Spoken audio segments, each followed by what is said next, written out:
বলার চেষ্টা করছি। দুর্ভিক্ষ সাবস তীব্র যবে, জাগিয়া উঠিল হাহারবে, বুদ্ধ নিজ ভক্তগণে শুধালেন জনে জনে। ক্ষুদিতেরে অন্নদান সেবা, তোমরা লইবে বল গেবা। শুনি তাহা রত্নাকর সেঠ, করিয়া রহিল মাথা হেট। কহিল সে কর চুরি, ক্ষুধার্থ বিশাল পুরী। এ ক্ষুধা মিটাইব আমি, এমন ক্ষমতা নাই স্বামী। কহিল সামন্ত জয়সেন, যে আদেশ প্রভু করেছেন তাহা লইতাম শিরে।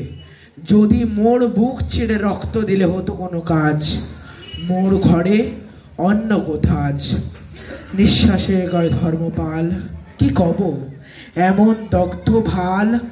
আমার সোনার ক্ষেত শুষিছে অজন্মা প্রেত। রাজকর জোগানো কঠিন, হয়েছি অক্ষম দিনহীন। রহস্যবে মুখে মুখে চাহি, কাহারও উত্তর কিছু নাহি। নির্বাক সে সভা ঘরে, ব্যথিতি নগরী পড়ে। বুদ্ধের করুণ আঁখি দুটি, সন্ধ্যা তারা সমফুটি। তখন উঠিল ধীরে, রক্ত ভাল লাজ নম্র শিরে। অনাথ পিণ্ডদ সুতা, বেদনায় অশ্রুপ্লুতা। বুদ্ধের চরণ নেড়ে লয়ে, মধুকণ্ঠে কহিল বিনয়ে। ভিক্ষুণীর অধম সুপ্রিয়া, তবু আজ্ঞা লইল বহিয়া। কাঁদে যারা খাদ্য হারা, আমার সন্তান তারা। নগরীরে অন্ন বিলাবার, আমি আজ লইলাম ভার।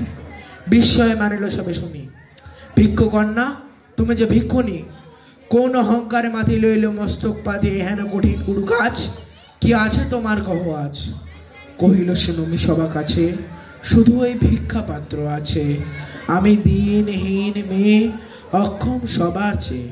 তাই তোমাদের পাব দয়া, প্রভু আজ্ঞা হইবে বিজয়া। আমার ভাণ্ডার আছে ভরে, তোমার সবাকার ঘরে ঘরে। তোমরা চাহিলে সবে, এ পাত্র অক্ষয় হবে। ভিক্ষা অন্নে বাঁচাবো বসুধা, মেটাইব দুর্ভিক্ষের খোঁজা।